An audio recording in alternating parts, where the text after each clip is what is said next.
Take a drive through almost any new American suburb, you'll notice something strange. The houses are enormous. 5 bedrooms, 3 bathrooms, 2-car garages, bonus rooms, home offices, media rooms, and in some cases, more than 3,000 square feet of living space. Now here's the strange part. The average American family is actually smaller than it used to be. Fewer children, more single-person households, more couples without kids, and more people living alone than ever before.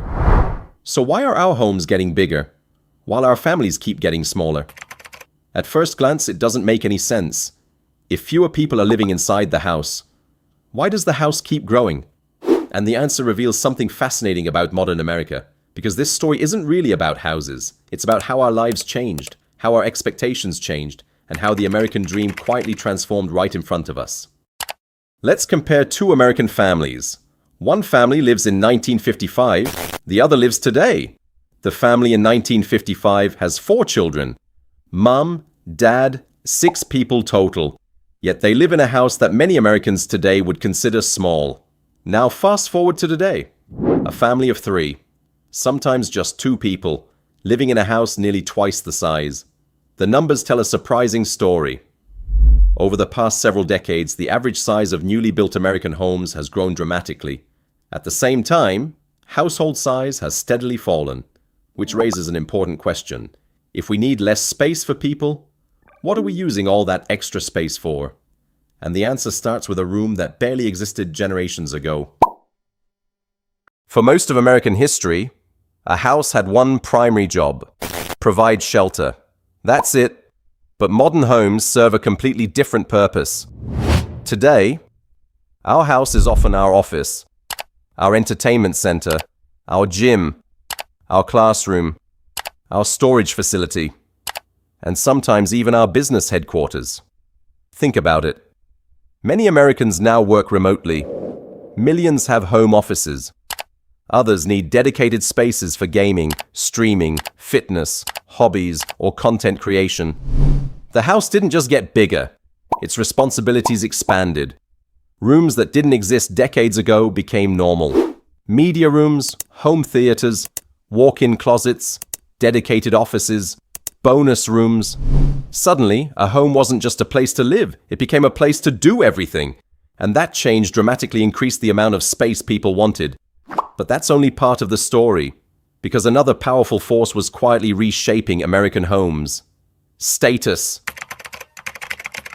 Imagine you're buying a home. You walk into 2 houses, one is perfectly functional, the other feels impressive, higher ceilings, bigger kitchen, larger master suite, more space everywhere. Which one feels more successful? For many Americans, the answer is obvious, and builders know it. Over time, larger homes became associated with success, even when families didn't necessarily need the extra space. The house became more than shelter. It became a signal, a symbol, a way of communicating achievement. And once that happened, a powerful cycle began. Builders built larger homes because buyers wanted them.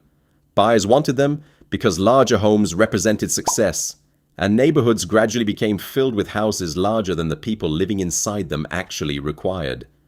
But there's another reason many Americans don't notice. The extra space doesn't always feel empty, because we found something else to fill it with. Stuff. Lots of stuff. Walk into many American garages today. You might expect to find cars. Instead, you often find storage, boxes, seasonal decorations, old furniture, sports equipment, tools, unused purchases, and countless items people rarely touch. Modern America has become incredibly good at producing things, and over time, many households accumulated far more possessions than previous generations. The result? We needed more space, not necessarily for people, but for our belongings. In some cases, entire rooms are used only a few times each year, yet they still add thousands of square feet to a home's size, which creates a strange reality. Some of the largest homes in American history are occupied by some of the smallest families in American history.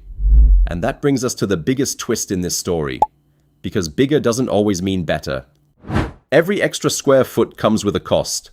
Higher purchase prices, higher property taxes, higher utility bills, more maintenance, more repairs, more cleaning, and sometimes more financial pressure. That's why some younger Americans are starting to ask a different question. Not, how big can we build? But, how much space do we actually need? Because a house can provide comfort, but it can also create obligations. And for some families, the dream of owning a larger home comes with sacrifices that aren't immediately visible, which is why a growing number of Americans are rethinking what success really looks like, and that's changing the conversation around housing once again. The next time you drive through an American suburb, look beyond the square footage. Look beyond the number of bedrooms. Look beyond the size of the garage. Because what you're really looking at is a snapshot of how America changed. A generation ago, families were larger, homes were smaller, and somehow, people made it work. Today, many of us have more space than ever before. More rooms, more storage, more comfort, more convenience. Yet at the same time, many Americans feel busier, more stressed, more financially stretched, and sometimes more disconnected. Which raises an uncomfortable question. If we keep building bigger homes, what exactly are we hoping they'll solve? Because a bigger house can store more things, but it can't create more time, it can't guarantee stronger relationships, it can't replace community, and it can't automatically create happiness. In the end, this story was never really about houses. It was about us, our priorities, our ambitions, our fears, and our definition of success. Maybe the American dream isn't getting bigger. Maybe it's finding the right balance. Enough space to live comfortably, without sacrificing the things that matter most. Because decades from now, nobody will remember how many square feet their house had. But they will remember the people inside it, the conversations, the laughter, the memories, and the life that happened between those walls. So maybe the real question isn't, why are American homes getting bigger while families get smaller? Maybe the real question is, what makes a house feel full, even when there are fewer people living inside it? And that answer might be more important than the size of the house itself. If you enjoy exploring the hidden systems, surprising trends, and untold stories shaping life across America, subscribe to Hidden America Files. Every week, we uncover the patterns hiding in plain sight, the things millions of Americans see every day, but rarely stop to question. And if this video made you think, let us know in the comments. Would you rather have a bigger house or more freedom? Thanks for watching, and we'll see you in the next episode.